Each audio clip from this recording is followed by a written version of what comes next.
शुभारंभ की। बोलो रामचंद्र भगवान की जय। बोलो बांके बिहारी लाल की जय।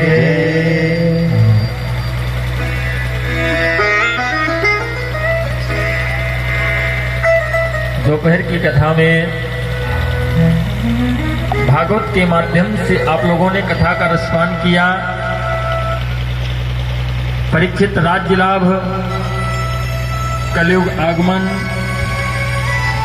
और परीक्षित को समीप के लड़के श्रृंगी ने श्राप दिया, इत लंघित मर्यादा तक्षका सप्तमे हनि। आज के 7वें दिन जिसने मेरे पिता के गले में मृतक सर्प का पंजर डाल करके अपमान किया है, मैं उसे श्राप देता हूं कि आज के 7वें दिन जीवित तक्षक जाकर के डस देगा और उसकी मृत्यु हो जाएगी।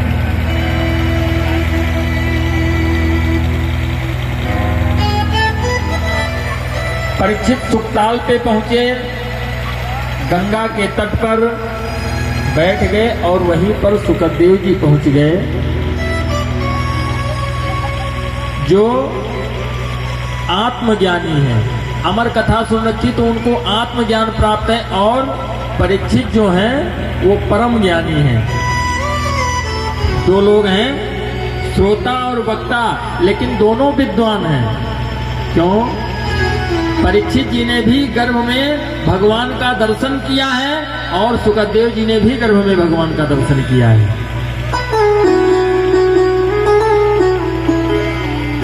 और परीक्षित के साथ में तमामों संत, तमामों ऋषि आकर के बैठे हैं कथा रसपान करने के लिए।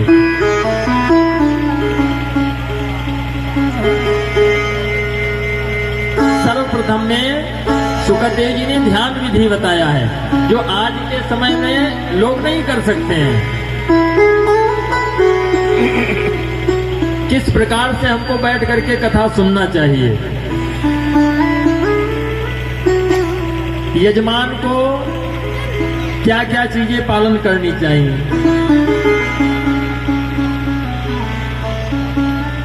भागवत कहती कि अगर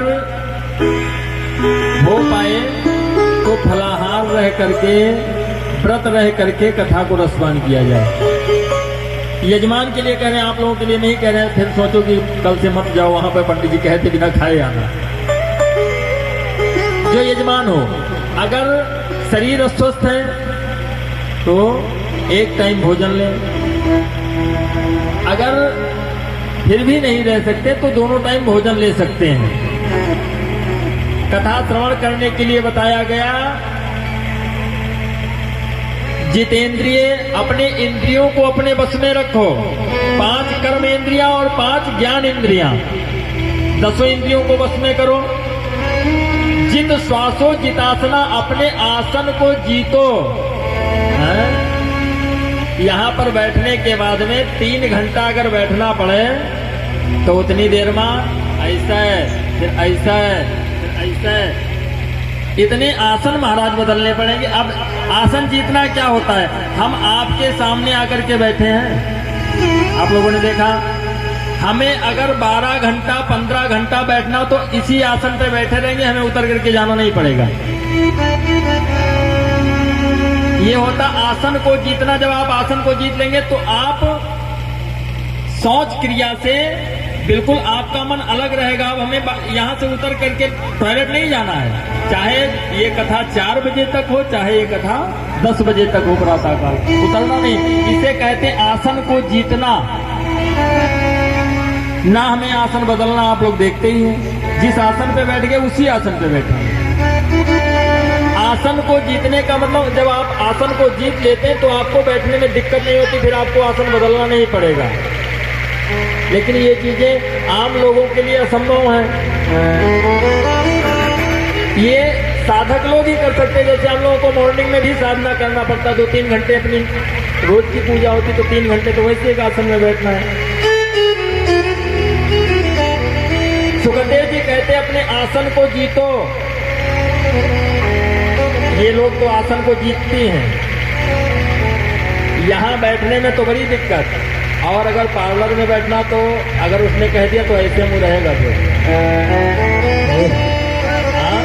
फिर नहीं बदलना है। और यहाँ भाव ये आता रहता कि पंडित जी अगर जल्दी बंद कर दिए। आप लोग प्रयास करें, ज्यादा से ज्यादा लोग बैठ करके यहाँ पे कथा का रसपान करें। ध्यान विधि बताया है, आसन विधि बताया है, और उसके बाद में सृष्टि का वर्णन करते हैं। भगवान को क्या कहा गया? हिरण्यगर्भ। क्यों? आप लोग आरती में गाते नहीं हैं? माता तुम ही हो, पिता तुम ही हो, वैसे भी कहते तुम्हें हो माता च पिता तुम्हें हो। तो भगवान को माँ क्यों कहा जाता है? भगवान को माँ इसीलिए कहा जाता है क्योंकि हम लोग परमात्मा की संतान हैं। जब उसको सृष्टि प्रलय करना होता है तो सृष्टि को पी जाते हैं वो, और उस सृष्टि को अपने उदर में धारण करते हैं, और समय आने पर हम लोगों को फिर से जन्म देते हैं। इसलिए भगवान को हिरण्यगर्भ कहा जाता है। सृष्टि संरचना की कथा सुनाई है। सृष्टि में सर्वप्रथम भगवान नारायण नाभि कमल से ब्रह्मा जी, ज्यादा चर्चा नहीं करेंगे, तो सब लोग लगभग जानते ही हैं। और फिर ब्रह्मा जी को आदेश किया तो ब्रह्मा जी ने सृष्टि करी, संतों को उत्पन्न किया, मानस पुत्रों को जो सनकादिक कलबात हो रही थी, 4 ऋषि पैदा किए, और उसके बाद में ये सब तप करने के लिए चले गए। तो नारायण ने कहा कि और कोई सृष्टि करिए, तो ब्रह्मा जी के दोनों भाव के बीच से भगवान रुद्र उत्पन्न हुए। ब्रह्मा जी के भाव के बीच से रुद्र उत्पन्न हुए। तो रुद्र से कहा तुम सृष्टि करो, तो भगवान रुद्र ने भूत प्रेतों की सृष्टि शुरू कर दिया। तो कहा अब तुम रहने दो, इनकी जरूरत नहीं है। तो जो भोलेनाथ ने सृष्टि किया था रुद्र ने, वो सब उन्हीं के गण हो गए, जिनको रुद्रगण कहा जाता है। फिर एक स्त्री और एक पुरुष, आधे अंग से स्त्री और आधे से पुरुष को उत्पन्न किया, जिनका नाम हुआ मनु शतरूपा। मनु की संतान होने की वजह से हम लोग मनुष्य कहे जाते हैं। बोलो लक्ष्मीनारायण भगवान की जय। महाराज मनु के 3 बेटियां हुई, आकुति, देवहूति और प्रसूति, और 2 लड़के हुए, प्रियव्रत और उत्तानपाद। सर्वप्रथम में वर्णन करते हैं लड़कियों के बारे में, क्योंकि लेडीज फर्स्ट आगे से आ रहा है। सर्वप्रथम में कन्याओं का वर्णन किया। आकुति का विवाह रुचि प्रजापति के साथ में हुआ, माता देवहूति का विवाह कर्दम जी के साथ में हुआ, और प्रसूति का विवाह किसके साथ में हुआ? दक्ष प्रजापति के साथ में। सुखदेव जी कहते राजन, दक्ष प्रजापति ने प्रसूति से 16 कन्याएं उत्पन्न करी। दक्ष की एक पत्नी और है वीरणी, जिनकी कथा शिव पुराण में है, देवी पुराण में भी है। तो प्रसूति से जो 16 कन्याएं हुई, 13 कन्याएं धर्म को ब्याही गई। एक कन्या पितर को, एक कन्या जो स्वाहा नाम की कन्या है वो अग्निदेव को, और जो सती हैं उनका विवाह किसके साथ में हुआ? भगवान शंकर के साथ में। बोलो शंकर भगवान की जय।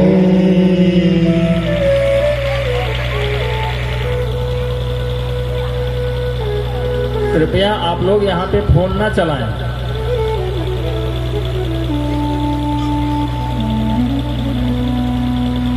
बोलो राधे राधे राधे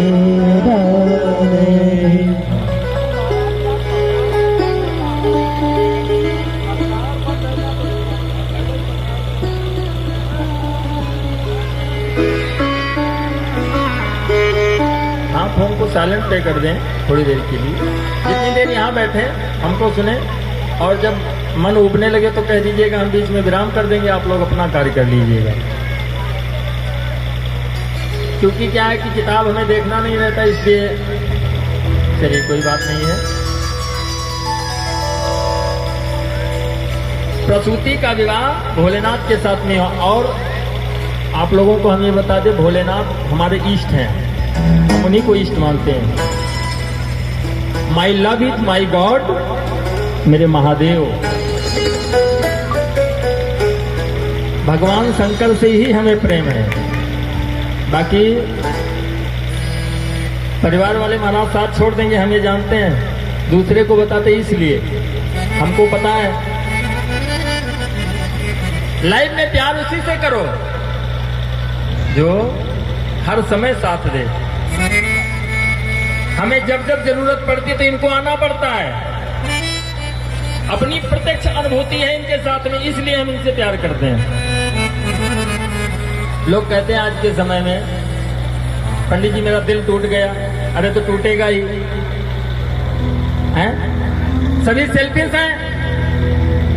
संसार वालों से भगवान ने आपको बुद्धि दिया है और दिल दिया है। दिल किससे लगाना चाहिए? परमात्मा से, ताकि टूटे ना, और बुद्धि लगाओ संसार वालों से। लेकिन हम क्या करते हैं? बुद्धि लगाते भगवान से और दिल लगाते इंसान से, और उसके बाद में कहते दिल टूट गया। इन लोगों का काम है दिल तोड़ना। दिल आपका वही तोड़ सकता जिसके ऊपर आप अत्यधिक विश्वास करते हैं, ये सोच लीजिए। और परमात्मा ऐसा है, उसके ऊपर आप जितना विश्वास करोगे, आज नहीं फिर किसी दिन चर्चा होगी, हम आपसे बताएंगे कि प्रत्यक्ष अनुभूति कैसी, आमने सामने की मुलाकात भोलेनाथ से, अपनी निजी अनुभूति है। लेकिन जब से हम इनके शरण में लगे, फिर कहीं जाने की जरूरत महाराज नहीं पड़ी है। इसलिए कोई अपना इष्ट बना लो, उसी को सौंप दो। तन मन धन सब है तेरा, बाकी और किसी का कुछ नहीं है।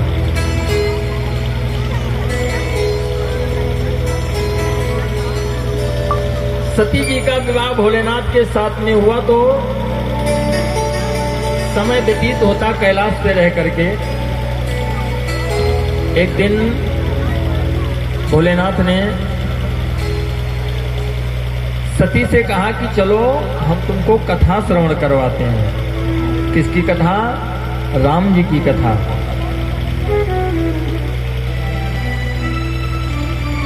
और अपने साथ में लेकर के माता सती को चल पड़े कि एक बार कुंभ ऋष पाई, एक बार कुंभ ऋष पाई, एक बार त्रेता युग माही, एक बार त्रेता युग माही, गए सब बजरी सिपाही, गए सब बजरी सिपाही।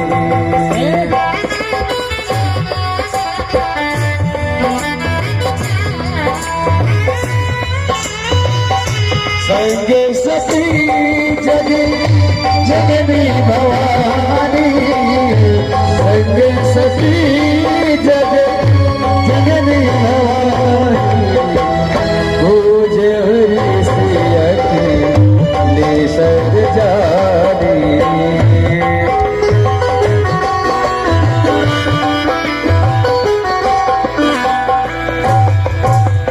त्रेता युग में एक बार त्रेता युग माही, शंभु गए कुंभज ऋषि पाही।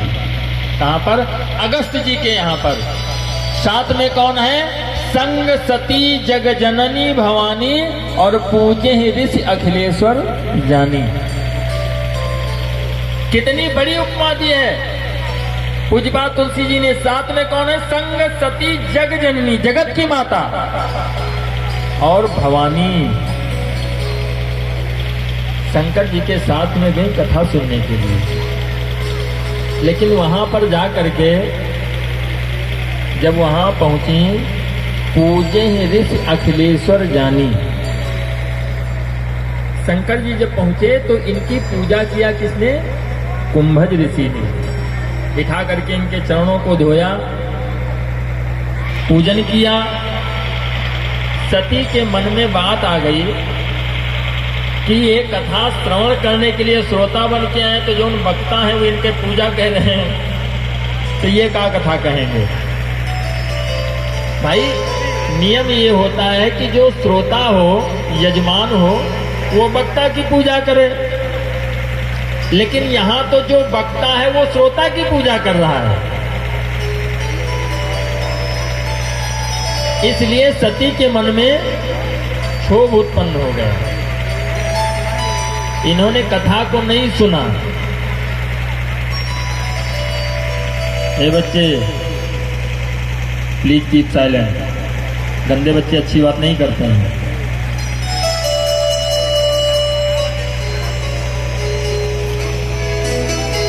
विधिवत पूजा किया और जब कथा कहने लगे तो माता सती ने कथा को नहीं सुना। शंकर जी तो ध्यान पूर्वक बैठ करके सुन रहे हैं, लेकिन माता सती इधर उधर भ्रमण कर रही, कथा को नहीं सुना। और जब उधर से वापस हुई तो समय कहां तक व्यतीत हो चुका है? भगवान राम का जन्म हुआ, जन्म के बाद में विवाह हुआ है, और विवाह के बाद में उनका वनवास हुआ है। वनवास में माता सीता का हरण हो चुका है, और वो सीता को खोजते हुए जा रहे हैं, पुकारते हुए।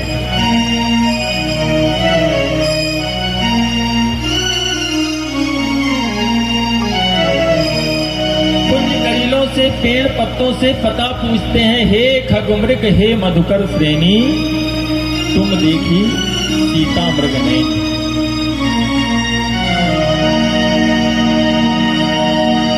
विरह व्यथा से व्यथित हृदय हो, पग पग ढूंढे राम। विरह व्यथा हो, बन बने भटकेरा। अपनी सिया को प्राणी प्रिया को, अपनी सिया को प्राणी प्रिया को, पग पग ढूंढे विरह व्यथा देते हो, पग पग ढूंढे राम।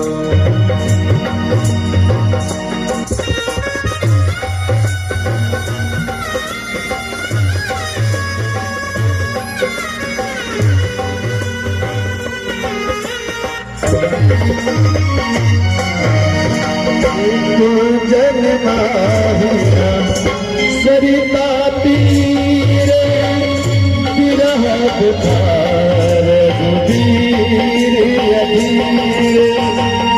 तुम जन्माहिना सरिता तीरे, विरह बुखार रघुवीर अधीर। हे खगमृग है मधुकर श्रेणी, तुम देखी सीता मृग लेरी। लता से जाते पूछते ऐसे ढूंढे विरह व्यथा से व्यतीते हो, पग पग ढूंढे अपनी सिया को प्राणी प्रिया को। सिया को प्राणी प्रिया को पग पग ढूंढे विरह व्यथा से व्यथित भ्रमिते हो बन बन भटकी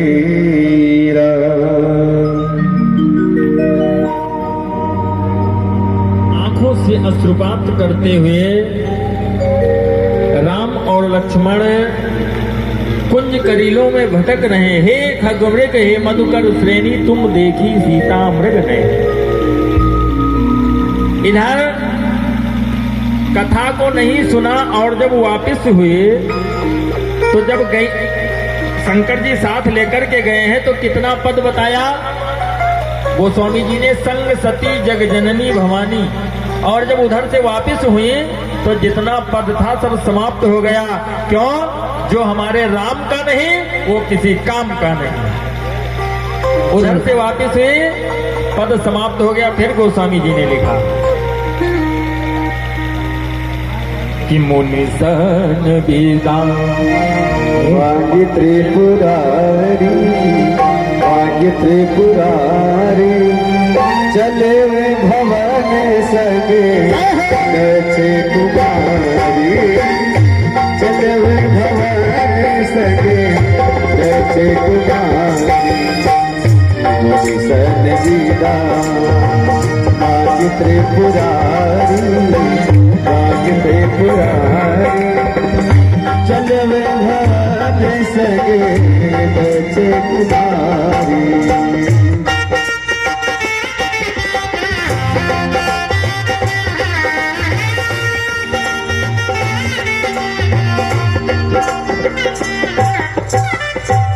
आगे लिखा मुनि सन विदा मांग त्रिपुरारी चले भवन संग दक्ष कुमारी। पिता का नाम क्यों लगाया? क्योंकि दक्ष बहुत बड़ा अभिमानी है और अभिमानी की बेटी वो भी अभिमानी। कथा नहीं सुना तो इसलिए पिता का नाम लगा दिया। अभी गई हैं तो संग सती जग जननी भवानी और जब वापिस हुई तो चले संगले दक्ष कुमारी। जितना कुछ था सब पद समाप्त हो गया महाराज। रास्ते में भोलेनाथ ने देखा, सोचते हुए जा रहे हैं। कथा को श्रवण किया, मन में सोच रहे कि अगर दर्शन हो जाता।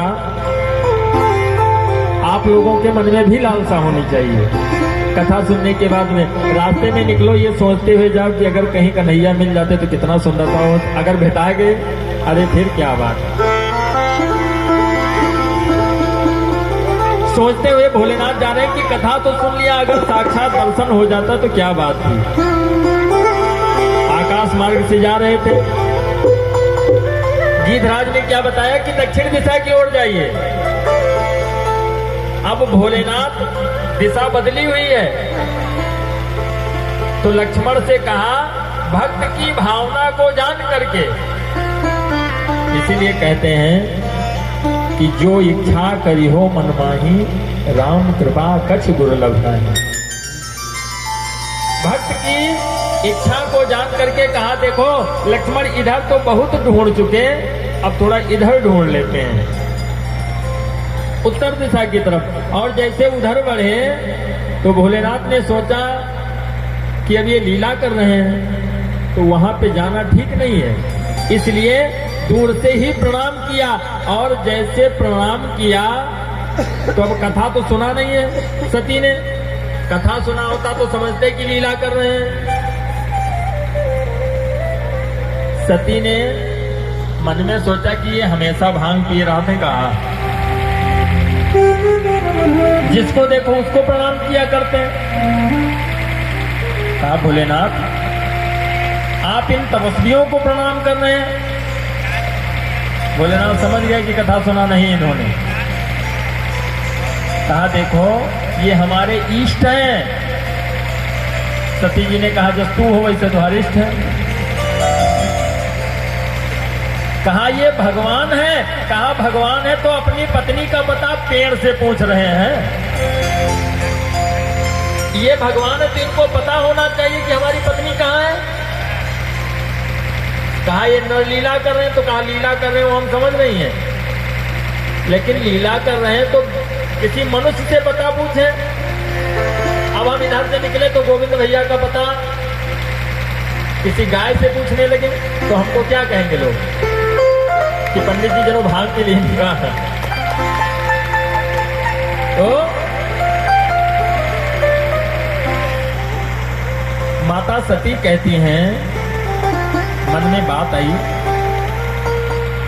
कि शंकर जगत बंद जगदीशा और सुर नर मुनि सब नावत सीसा राम सिया राम सिया राम जय राम सिया राम सिया राम जय ओ शंकर जगत बंद जगदीशा सुर नर मुनि सब नावत सीसा सिया राम जय राम बोलो राम सिया राम जय राम। सती सोच रही कि शंकर जगत बंद जगदीशा सुर नर मुनि सब नाम है सीसा। सभी लोग शंकर जी को प्रणाम कर रहे हो, शंकर जी तपस्वी प्रणाम कर रहे हैं।